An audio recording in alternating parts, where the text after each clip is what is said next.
This is my 50 by 30 Kwanzaa hut that I've been working on for a long time now. Working on my free time, and I've had a lot of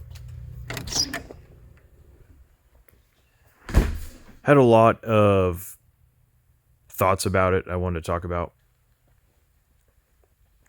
So, when I bought it in 2021, the price of wood was a lot.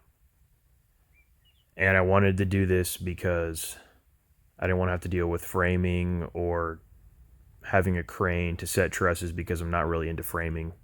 I'm into metal work, so some friends helped me and we put all the arches up in about 4 days, and then I spent several weeks doing the end walls myself, and then I had some buddies help me install the garage doors. And so the Kwanzaa hut cost was apparently on a deal, is how I bought the arches. It was $26,000 for the arches, and it was $17,000 for the industrial base connector, which is the perimeter that it's built upon. And then I spent, I think it was either $11,000 or $14,000 on the insulation for it. And the insulation was extremely tedious, and I actually just finished it. If I could go back, I would have just spent more and had this thing spray foamed. But I bought a kit of insulation with it. It's R30, and it took a long time to install it. It was very annoying installing the pieces up on the ceiling. And I also had to do an outrageous amount of sealing this up before I did the insulation because I didn't want the insulation to get wet.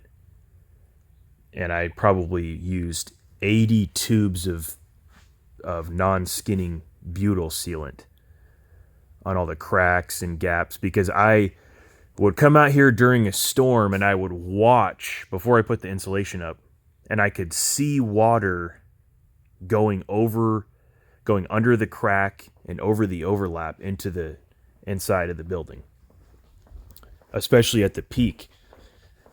I would watch the water from the inside rush through here with like a driving wind, and it would go all the way over that overlap, even though these are tightened. So I went through and I sealed all of the seams on the inside with a pretty thick bead all the way around the whole thing. It took a long time. And I also checked a bunch of bolts that were dripping, and I would tighten them down, and if they were still leaking, I would replace the bolt, and then I would volk them around the whole bolt if it was still leaking. So I spent a lot of time leak testing. And I'd say now at this point it does really well. I just have one leak in this corner that I'm actually going to work on today. It keeps leaking here, and for the longest time I thought it was going through this crack in the door, but now I've pretty much sealed this up with weather strip really well, and my door sets against the weather strip well, and it goes down all the way. So I'm thinking that this wall is leaking, and I'm going to go up here today and I'm going to seal pretty much every gap on the outside with Volcom, and I'm probably going to seal every bolt head and see if that stops it from leaking. But yeah, so sealing it took a long time. I should have just had it spray foamed, but it was just so much money at the time that I didn't do it, and I should have done it. That's like my biggest regret about the shop. The company that I dealt with was pretty good to me. They answered my questions anytime I called. They emailed me. They were very responsive. I'm just going to keep the company anonymous. It's one of the typical companies that sells this kit.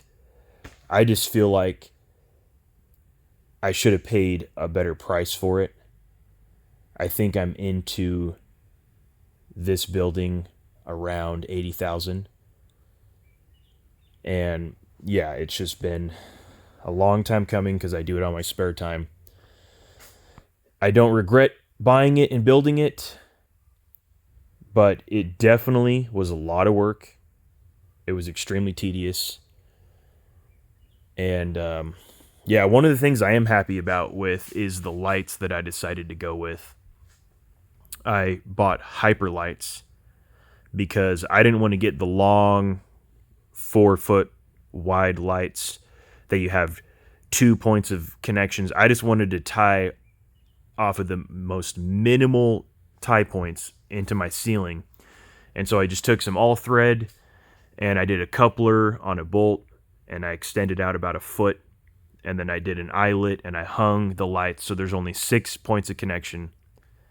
And I just have wiring going behind my insulation to those lights.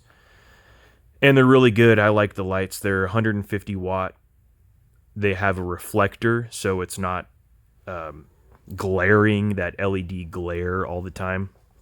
And I think it's good lighting. I could have gotten 200 watt lights, but I think the 150 watt were good enough. So that's something I am happy about. But yeah, that company was good.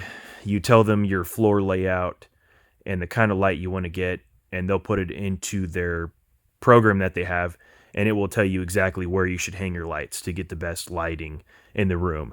And so I did that, and I laid out where they told me to, and when I hung all the lights at the end, it worked out really well, and I think this whole room is lit up really well. And so, yeah, doing the garage door attachments was pretty annoying. Tying into the ceiling, it was also just using bolt tie-ins. But before I insulated it, I tack welded the bolt to the nut so that it'll never come loose and fall apart with my insulation being up.